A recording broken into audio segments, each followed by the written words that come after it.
Hello students, I'm Shubham Gaurav. I'm a BTech graduate from IIT Guwahati and I have been associated with the test prep card for the last couple of years. What we'll be discussing today is discuss this mind map, what you can see on the screen. What we are going to do is we will divide this whole mind map into different segments. First, I will explain the theoretical part and we will also do problems in the meanwhile after what we were done with the theoretical part. So first of all, let's discuss what are physical measurements. See, daily life, there are several things which we generally need to measure. For example, if you want to get something, for example, you want to buy rice, rice. You go into the market and you ask for rice. How much do you need the rice? Do you need this much amount or this much amount? It varies, right? So you need a proper measurement to quantify each of the objects that we see in our daily life, right? So there's a fixed method to quantify things. For example, uh, for substance, how much substance uh, there is for a material, there is something called mass. Now we are not going into the detail, but what we are going to discuss is, see, mass has two components, or any parameter for say has two components.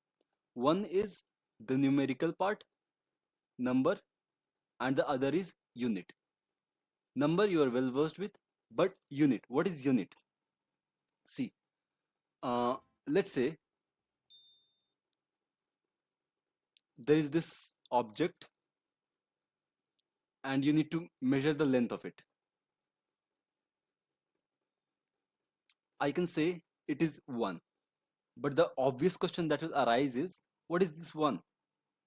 Is there something associated with it? Because a number itself can't represent a whole physical quantity. You need to have a relative comparison. For example, there is this much length of a scale which is recognized by everyone, and the length they have defined is 1 meter. This length is 1 meter. Now everywhere you go in the whole world, everyone recognizes this much length, this much, as 1 meter. Now what you will do is, you will either take it completely or a partial segment of this scale and you'll keep it here, and on the basis of this, how much is this length on the meter scale, you'll get it, and let's say it is 0.7 meter. What you got from here is the 0.7 thing is the number, and the meter that you got is the unit. Now the benefits of unit are manifold. See, they are universally acceptable, that I explained to you, that wherever you go in the world, if a unit is acceptable, everyone will understand it.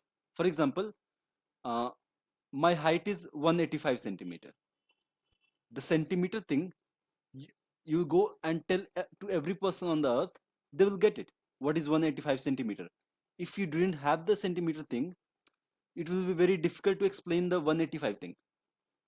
Now this is non-perishable as well, the same thing, that it doesn't vanish. For example, the this meter scale has been for several centuries, but it didn't change. Well defined, we have defined it and everybody understands it the same way and does not change it time. Now let's come to the fundamental units. What are the fundamental units? I'll explain it here. Yes, see, there are several fundamental units, or several very fundamental physical properties which has been defined, and they have been defined in such a manner that it is independent of any other fundamental property. For example, the length, the unit is meter. Actually, I'll be giving you SI unit, which is a standard international unit. It means that unit can be of different types. Let's keep it for a minute. Let's discuss the different units first. For example, for length, what I told you is meter, right? There is one unit called meter, but there is another unit called centimeter that you uh, might be having an idea about. There is another unit called inch, foot,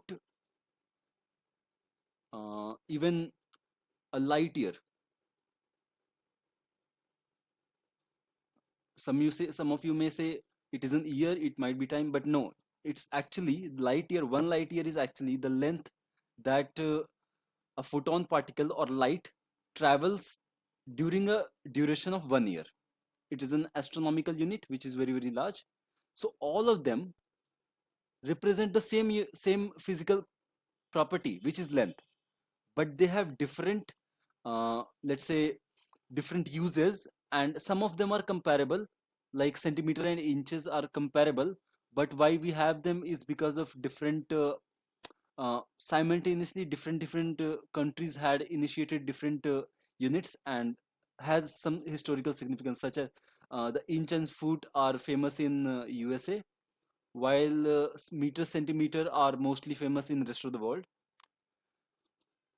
So coming back to the this SI unit thing, or the fundamental units: length you have meter, mass you have kilogram, and it's mostly, see, mass, length, time.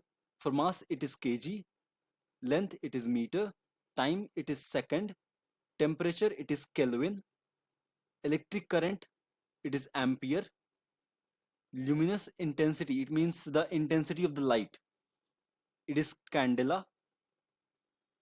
And anything else that you might be left? No, it's, I think there are seven fundamental units, and rest of the physical properties or physical parameters are defined in relation of the fundamental units.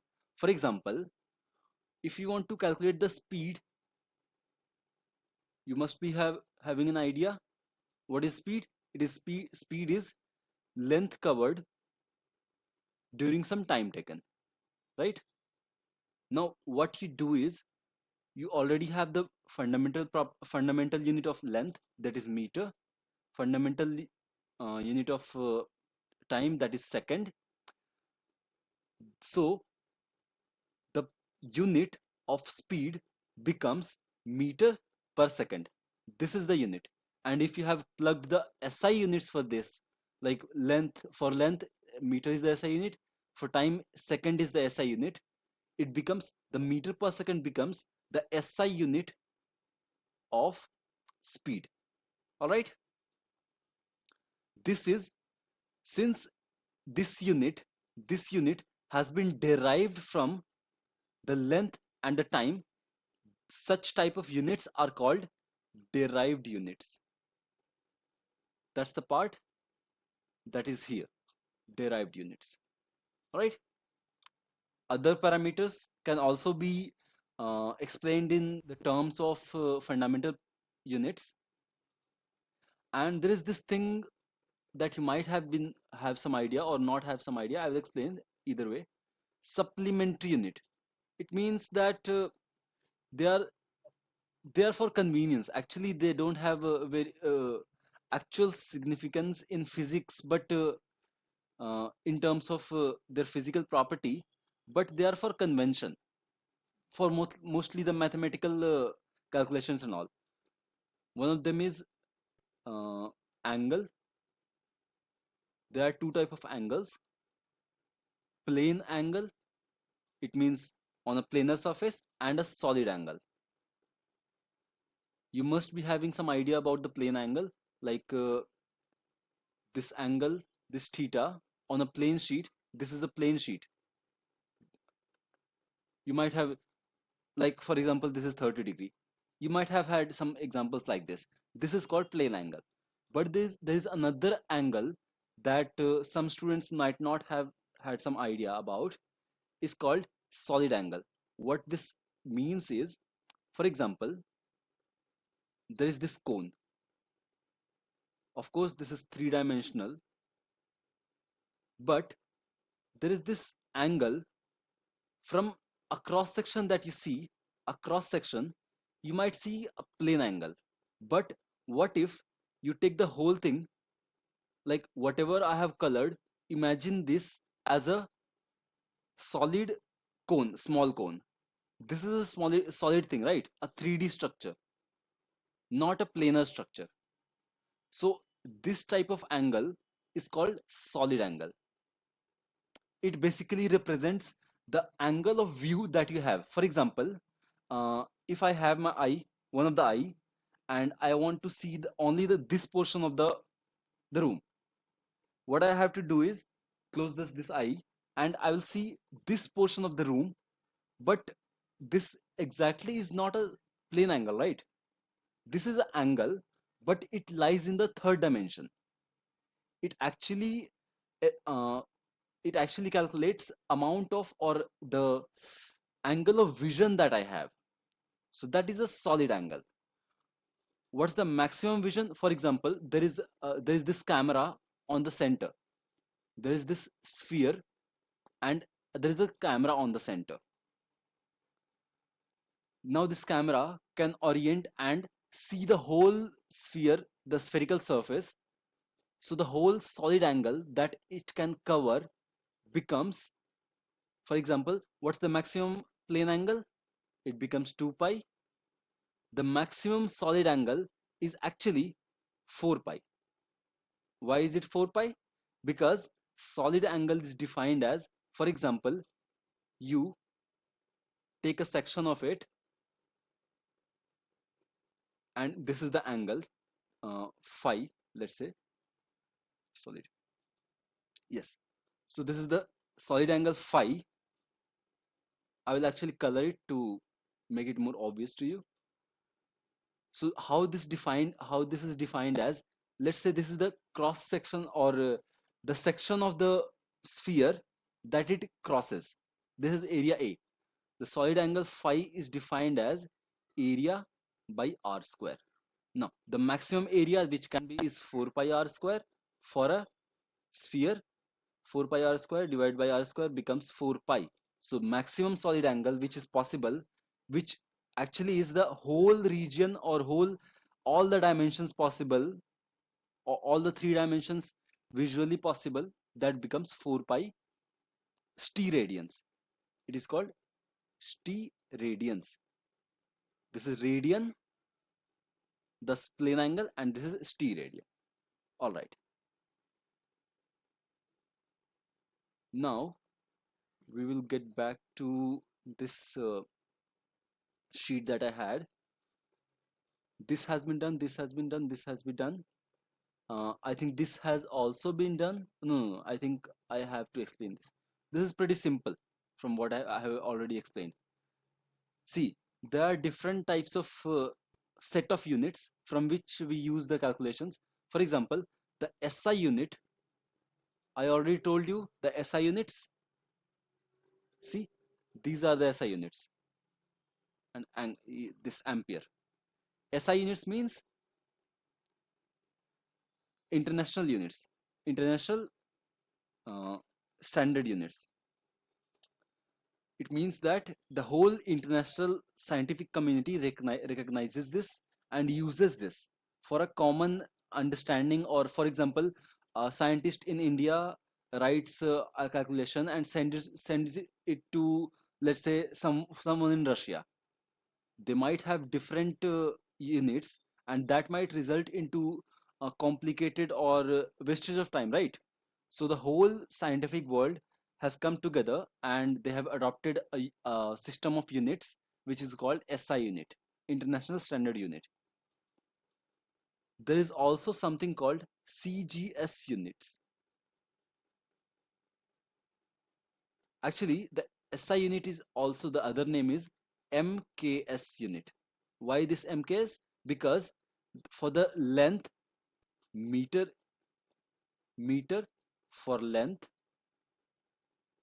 kilogram for mass, and seconds for time. If you have adopted these three for the length, mass, and time, it means you have adopted the MCAS system, which actually is the SI unit. But there is another system called CGS unit, in which the length is represented in terms of centimeter for length, and gram for mass, and second, the same, second for the time. This is often used in some calculations in physics, but the one less known one is FPS, that you might not use, but either way, I'm going to explain. FPS is foot, that I already told that it is the unit of length. Pound, it is the unit of mass, and second, the same. So if you take these as your units, then you are in the realm of FPS units. This is mostly used in the USA. It is outdated, and actually no one in the scientific community uses it anymore. But uh, people in America have some obsession over it. So anyway, now this has also been done. Now we are coming back to okay, dimensions. Dimension is almost the same as units, but yeah, let's say there is this length. You'll tell me that the SI unit is meter. I'll take one more time. The SI unit is second. There is another thing called dimension, which is almost the counterpart of unit, but it has another representation. For example, M. What does it mean? Meter. Sorry, mass. This is for mass. Just a second. I think I should have written L. And L means length. T, which means time, and one more I will mass. The SI unit is kg, that I have already told. This is M, mass. Now some of you might have been wondering that I have written the same thing, but there is this dimension thing that you need to know. There are some indirect questions that on this as well. So I'll just explain, find the dimensions of any particular physical parameter. For example, speed. You already know that the SI unit of speed is meter per second, or it is derived from length by time taken. What you will just do is L t to the power minus 1. Something to the power minus 1 is basically the dividend. So this is the representation of dimension. This is the bracket that we usually use for it, and these are the particular LTM. For example, there is another thing called acceleration. We define it as, the SI unit for this is meter per second square. How will you find the dimension? For meter, it is the unit of length. Second, what is the unit of time? It is second. So I'll just write T. And since it is divided square, it becomes minus 2. This becomes your dimension, this thing. I'll take one more example, force. Some of you might have been knowing that the unit of force is kg meter per second square. Now, these two are in the numerator. So for kg, what's the dimension? It is mass. For meter, the dimension is length. And second, it is t. But since it is divided and squared, I will just write it as, this becomes the dimension of force. So you might have been understanding that even if you know one of the formula, for example, there's this formula a is equal to b to the power y c to the power z. If you know the formula or the unit for b and c, you can get the unit of a, and if you have the unit of a, then you can just write the dimensions as it is. So what we have got from here is the dimensions. We are done. All right, let's come to the another part. Is actually the most interesting in this one. I think I have already indirectly discussed about it, that there is this reference unit. These are all reference units that you can refer to and compare your physical parameter as such. All right.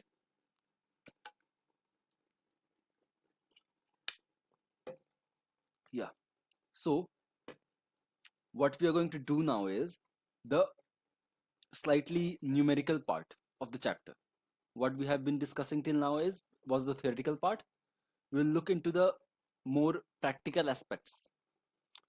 Now, physical measurement. You might be having some idea that whenever you measure anything, there is no guarantee that you are measuring it perfectly accurately. For example,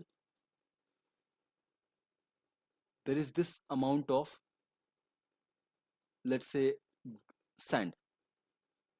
You want to find the mass of the sand. What you do is place it on a weighing machine which tells you some particular numbers, right? Let's say it tells you some xyz dot a grams. All right. Now, let's say this sand was 123.4 sorry 123.4 grams.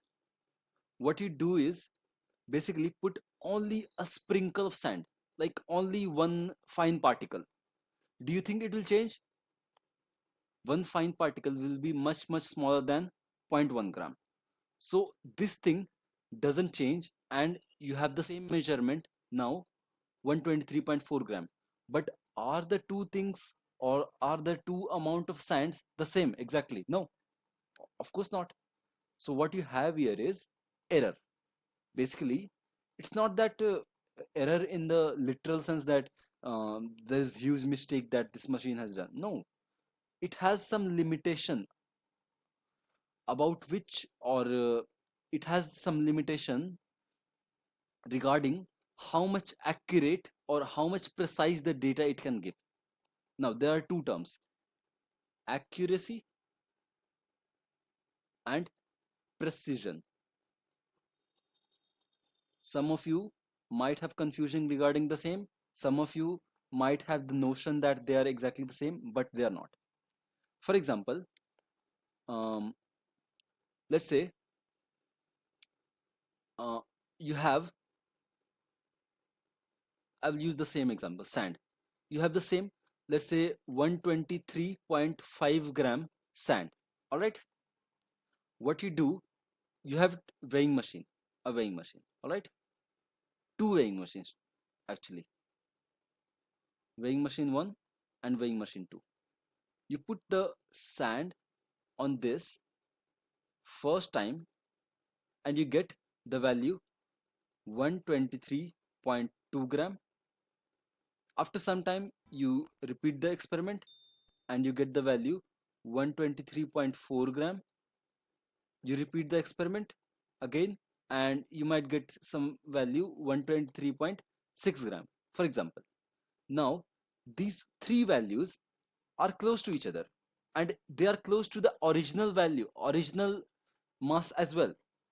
What I will say is they are accurate, but they are not exactly precise, because, or the precision is somewhat lacking, but they are fairly accurate to say, in the sense that this thing, or if you take the average of all of them, it will come almost the same as this one.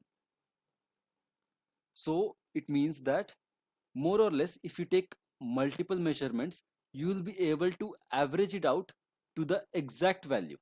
All right. But there is this another weighing machine on which you put the sand, the same sand of 123.5 gram, and it turns out to be, or the reading turns out to be 113.5 gram. Again,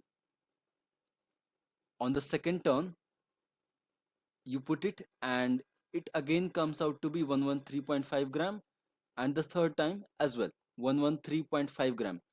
Do you think this is accurate? No, of course this is not accurate, because the original mass that I had given to the machine was 123.5 gram, but it is consistently showing me 113.5 gram. There is some significant difference of 10 grams, right? So this is not precise. This weighing machine is not accurate. But what I'll tell you is it is precise.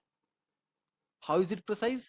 Because the variations in the individual readings is very small or negligible, right? There is practically no difference among the readings, right? So this is very precise, but not accurate. And this machine was all very accurate, but not precise. I hope you understand the difference between accuracy and precision by now. All right, let's come back to the flowchart that we had. I think precision and accuracy has been dealt with, and we are full-fledged to go into the realm of errors. All right, I'll just check how much time. Okay, now there is this thing that I need to discuss about is significant figures.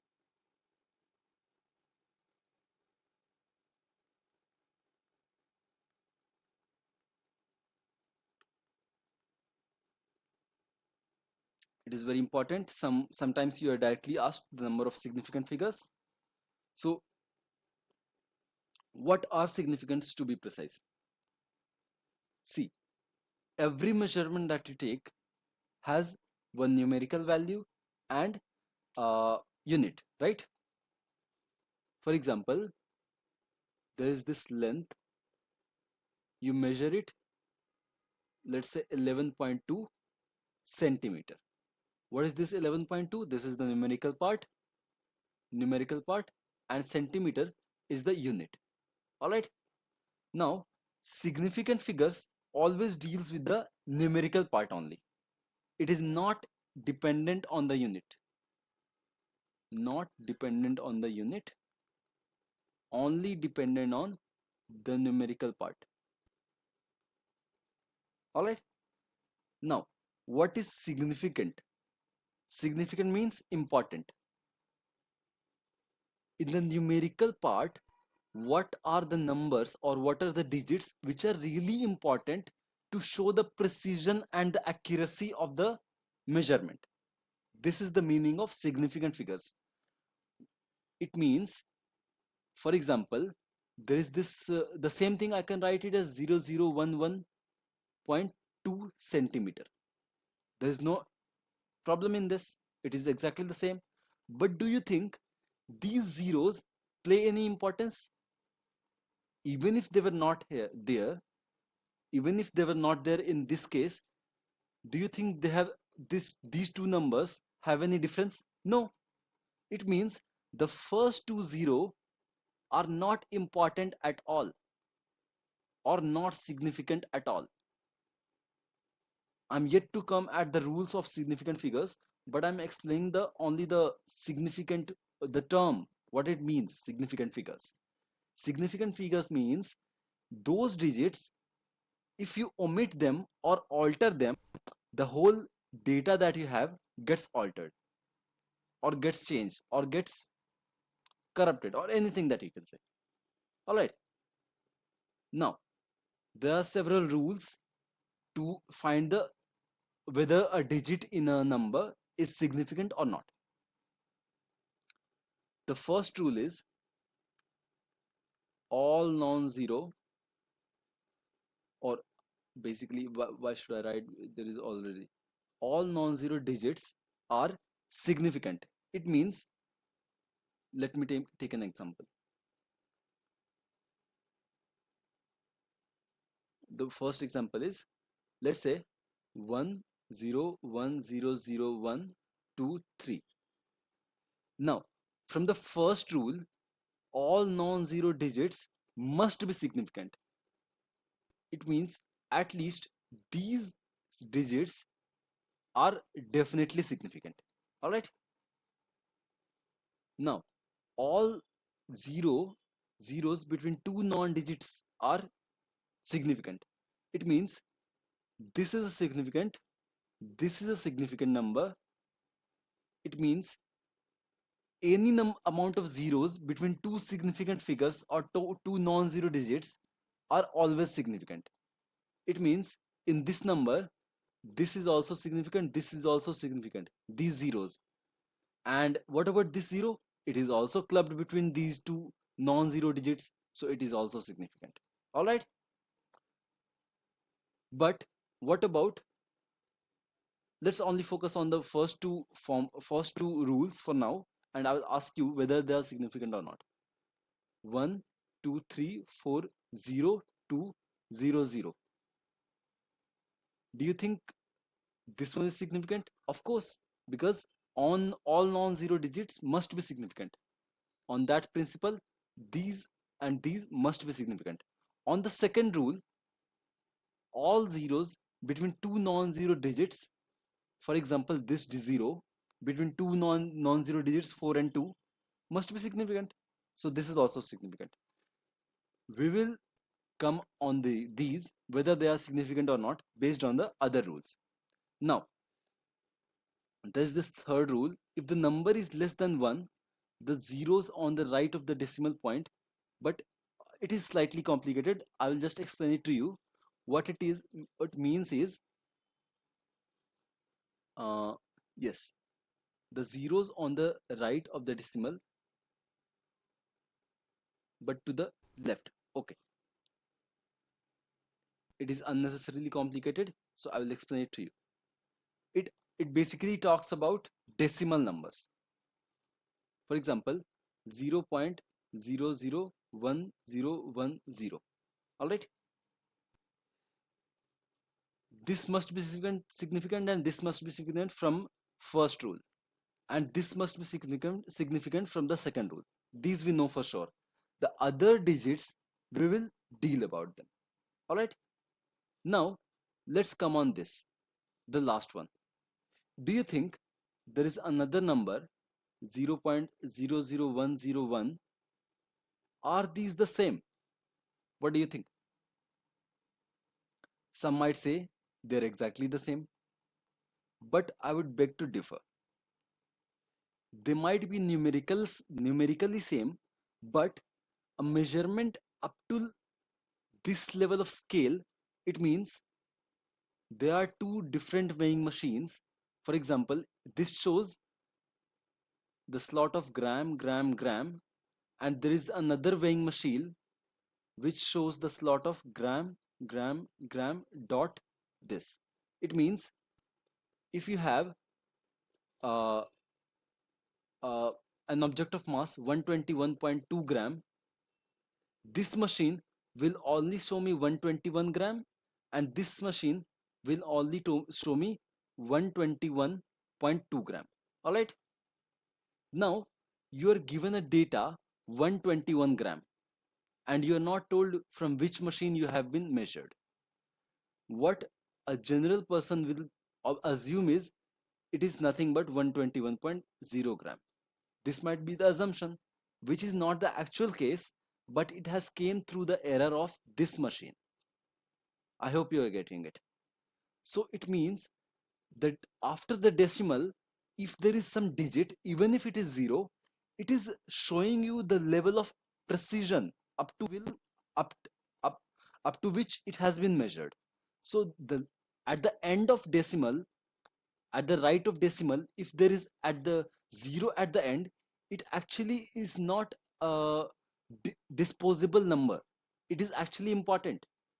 It is important in telling you that this value is precise up to this decimal number. All right, this number of digits. So the basic rule is the basic rule is at the end of decimals, if you have uh, a zero or any number of zero, they must be significant.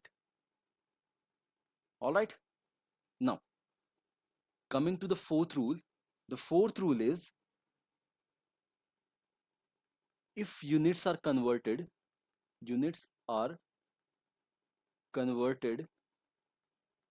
number of significant don't change. Significant figures don't change. What it means is if you have, let's say, 1 centimeter, sorry, 1 centimeter, an object of 1 centimeter that you have measured as 1 centimeter. If you make it as 10 millimeter, the number of significant figures in the number, although the number itself has changed from 1 to 10, but the number of significant figures, if you change from one unit to another unit, will never change. What it means is here there is only one digit, so it is the only significant digit. Here this is significant digit, but this is not. Some might argue about this example, but what I told you is this is after the decimal. After the decimal, if zero is coming, you are knowing that it is about precision. Decimals have already been discovered or invented only for the sake of precision. Humans wanted numbers to be more and more precise. That's why they invented the decimal system. But there is no decimal here. It is just 10. So I'll say the zero at the end of non-decimal digits or non-decimal numbers are not significant. All right. This is a consequence of fourth rule. The another consequence of this rule is, let's say there is this 0.001 second. All right. Can I convert into milliseconds? It will become nothing but 1 millisecond, right? What is the number of significant figures in this one? In this one, only this digit, 1. But according to our fourth rule, the number of significant figures should not change from shifting from one unit to another. It means that it should also have only one significant figure, not more than one. In other words, the zeros before the first non-zero digit in a decimal becomes non-significant. What it means is if you have a decimal number, the first non-zero digit that you encounter, everything on the left of it, all the zeros on the left of it, it doesn't matter it is on the left of the decimal or the right of the decimal, it will be insignificant until the non-zero digit starts appearing. All right. For example, I will give another example, 0.10230. All right. Now, from first rule, this must be significant, 1, 2, and 3. From the second rule, since it is pushed between two non-zero numbers, it must also be significant. From our fourth rule or this rule that I had explained, that at the end of decimal, if there is a zero, it actually means precision. It is important. It means this is also significant. But what about this digit? Is it significant? Actually not, because it is coming before the first non-zero. It is coming before the first non-zero digit in the decimal number.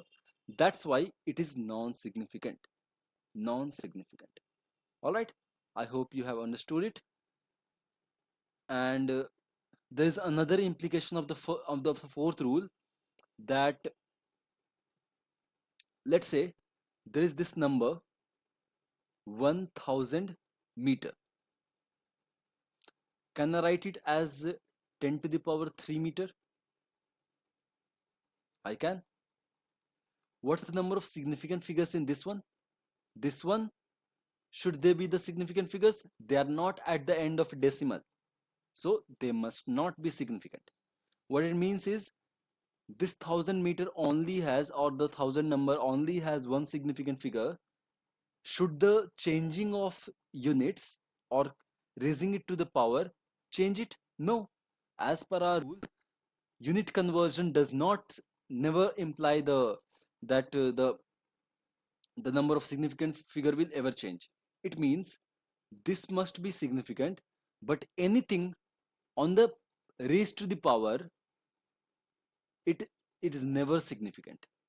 And 0 is of course not significant because it is not at the end of a decimal. So you're left with only one significant digit. That's the whole crux of it. The language might be different, but it is the same thing that I have explained. This is also done. Now, coming to actually errors.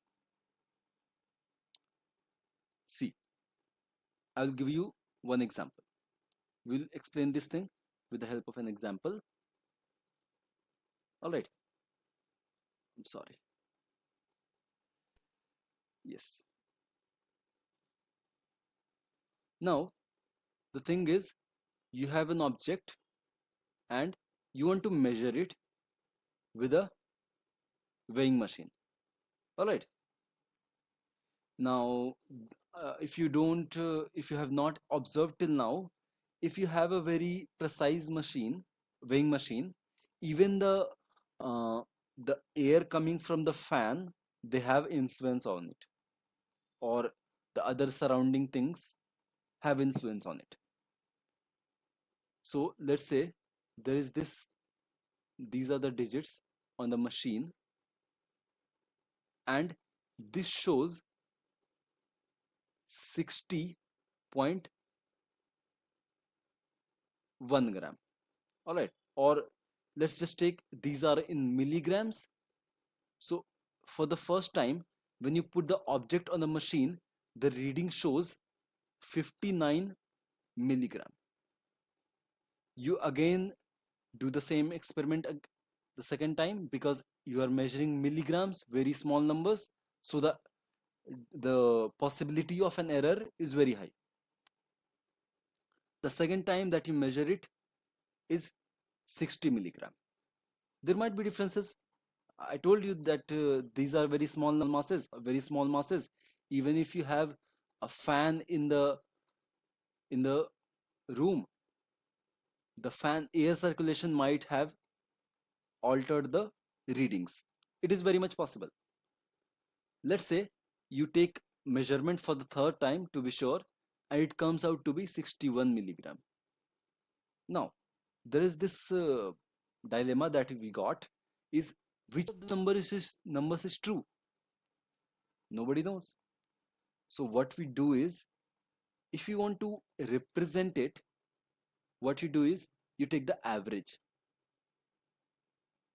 so that the errors are rounded off or the errors are getting cancelled. Like first of all, let's say the air was not there, so the reading was something like 60. There was some negative pressure. It became 59 milligram. There was some positive pressure due to the fan air circulation. It becomes 61 milligram. There are so many factors which can slightly change your readings. So if you take multiple observations and you take the average of them, what it does is it rounds off or it cancels out the effect of other uh, variables. For example, if you take the average here, 59 plus 60 plus 61, the number of readings are 3, so this thing becomes 60 milligram. So the average value that you will put, does this average, taking the average, does it mean that we have got rid of any error? No, of course not. We have the original data with us and it clearly shows significant difference, right? It means even if you have taken the average, you might use it in some cases, but to get how precise the average is, like average is about accuracy, but there is another thing called precision, and the precision is, if you want to find the precision of these three readings, what you need to know is how much the data is varying. The more varying the data, the less precise the readings, right? So what you do is define a term, error, and the error is nothing but average minus reading 1, or error for the first reading becomes average minus reading 1. All right, error for second should be the same as this, average minus reading 2, and error third is average minus reading 3. Now from here we have got, the more number of observations that you take, the more amount of number of error that you get. But most of the time we are only concerned about how much this I want to get the precision in one single number, right? So what you do is calculate average error. But do you understand there is some problem with this? The problem with this is, see, average error becomes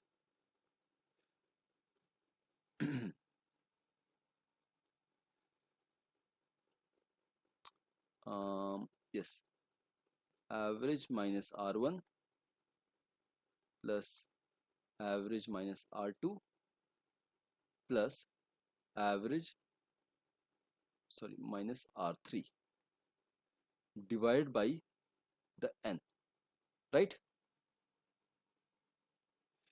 But this reading,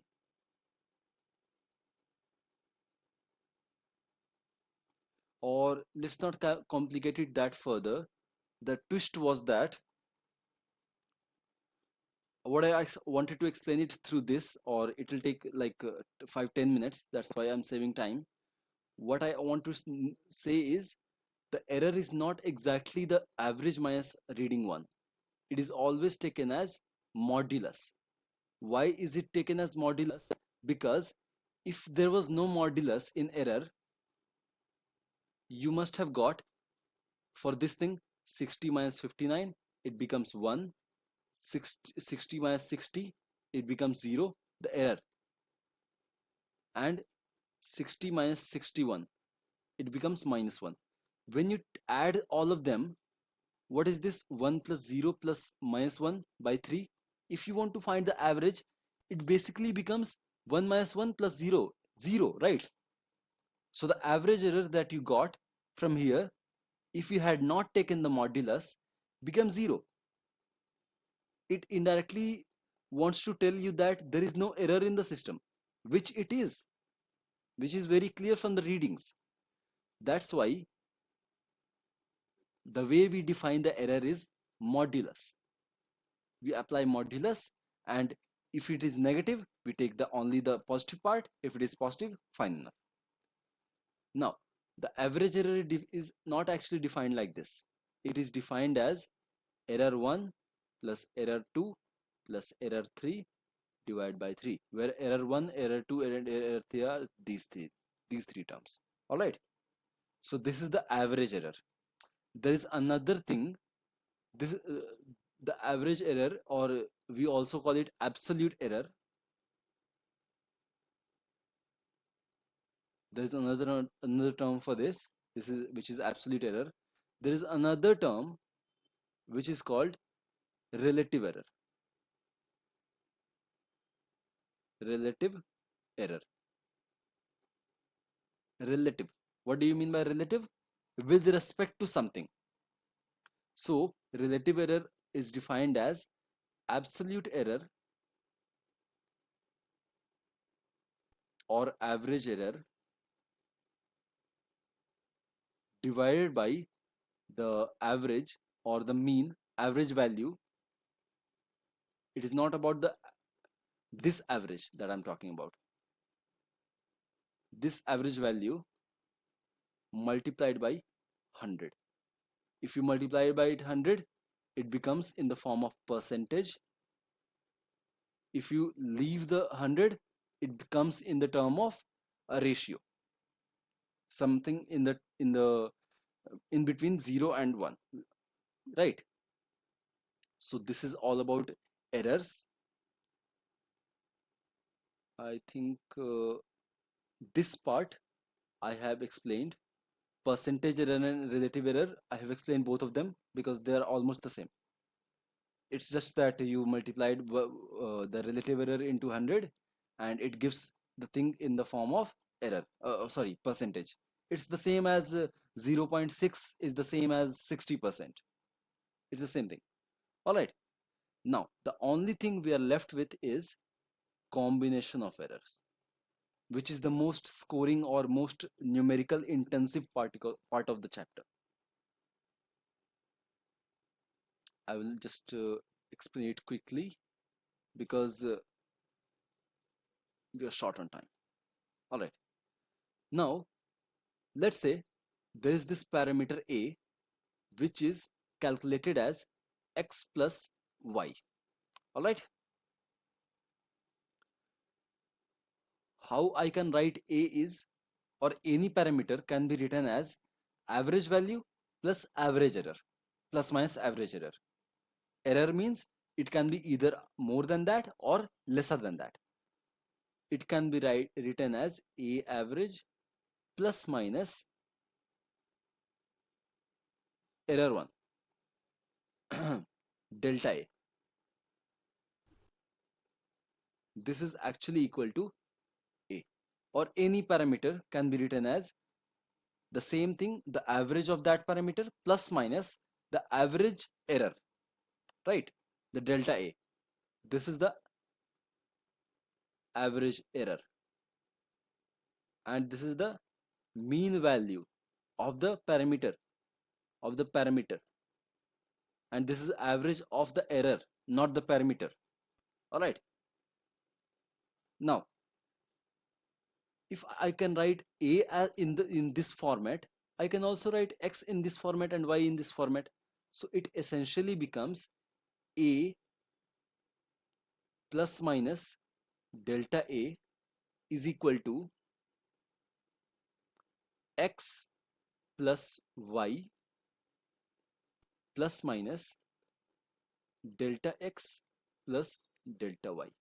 What it means is, if you have two known terms and one unknown which is dependent on the two known terms, what you can do is, if you want to find the absolute error of that unknown term, you can actually add the absolute error of x and y such that it becomes the absolute error of the a term, and the mean value of x and y, they will just get added up, and this will be the a mean or a average, and this will become the delta a. All right. So you got this thing in the same format. This is about summation. About the subtraction, it is the same thing. This is about sum plus subtraction. Even if you're adding or subtracting, the error will always get added up. Do you know why? Because the measurements, if you're adding them up, you're not sure whether it is upper or lower in both of the parameters that you're adding. So it might happen that you have added the lower part of first of the parameter and the upper part of the second parameter. So the difference between both of them abruptly increases. To accommodate such an increase, what we do is also increase the error in the same format as the addition. I hope you are getting it. So it doesn't matter it is sum or subtraction, the error will always get added up. Only the mean value will become, for example, for uh, for the second part, a is equal to x minus y. If the expression looks something like this, then a plus minus delta a becomes x minus y. These are the mean values. For sure they will get minus because the main expression tells you to, but the error will get added up, plus delta y. All right, so just keep it in mind that for subtraction and summation, the errors are added up while the mean value is dictated as per the equation. Now there are another things which are multiplication slash division. For them, you cannot exactly, let's say we try to do this thing, a is equal to x into y. All right, we try to write it as a plus minus delta a is equal to x plus minus delta x into y plus minus delta y. What happens here is these terms will get multiplied. See, if you start expanding this one, it will becomes xy plus minus delta xy plus minus delta yx plus minus delta x delta y.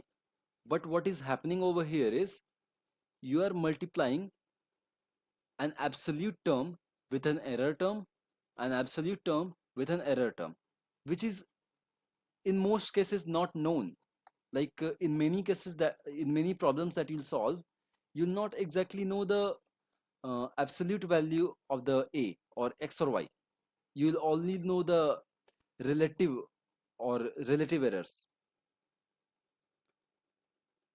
So it becomes very difficult for these calculations to happen in such less amount of data. What we do for them is multiplication and division. We do not find, or we try to write it in terms of relative error. Relative error, do you remember the relative error? This is the relative error. Absolute error divided by average value. Absolute error divided by average value. This is the relative error.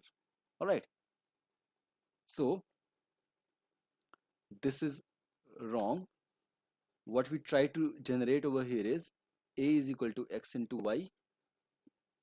Now this term, can you write it as a into 1 plus minus delta a by a? Can we write it as such? Of course we can, because a multiplied by 1 gives you a multiplied by delta a by a gives you delta a. So of course it can be written in such format. So I'll not give you the derivation because it is slightly lengthy, but I want to give you the formula as well as explain it how to use it.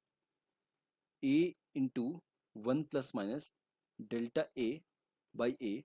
What is the delta a plus a? A divided by a. This is relative error of a is equal to xy 1 plus uh, minus delta x by x plus delta y by y, or I can use this bracket here. What it means is the same format, 1 plus minus, but the relative error what we are giving with this formula is only the relative error, right? It means delta a by a is nothing but delta x by x plus delta y by y. This is applicable for both multiplication plus division. What is this? Relative error. So it must also be the sum of the relative error of the two terms we are trying to multiply with this expression. All right. There is one more thing that I want to add over here. After that, we'll be done with this chapter. Let's say there is this thing a is equal to x to the power 2 y. How do you give it? How do you give the expression for relative error on this one? See, this is actually multiplication. So for multiplication, we are only concerned about relative errors. The relative error of a from here becomes, can I write it as x into y? Of course we can. So what it becomes is delta x by x plus, see from here, if it was multiplication of both of them, we added the relative error of both of them. So what we'll do from here is add the relative error of three of them. As simple as that. X by x plus delta y by y. What it became is 2 into delta x by x plus delta y by y. 2 here and 2 here. Are you getting something? It means is, what it means is, let's say there is a variable a is equal to x to the power n, y to the power m, where n and m are numbers and x and y are variables. The relative error for this one will become relative error of a is equal to n into relative error of x plus m into relative error of y. This is for the polynomial form, right? This is the polynomial form. But actually, if you look closely into the polynomial form, it is nothing but multiplications and divisions, which we have already discussed about. So I hope this was clear to you, the whole mind map. Please once more try to glance into the whole mind map and see which part you have not understood, or you can just go back to that part of the video and be clear with it. All right, thank you.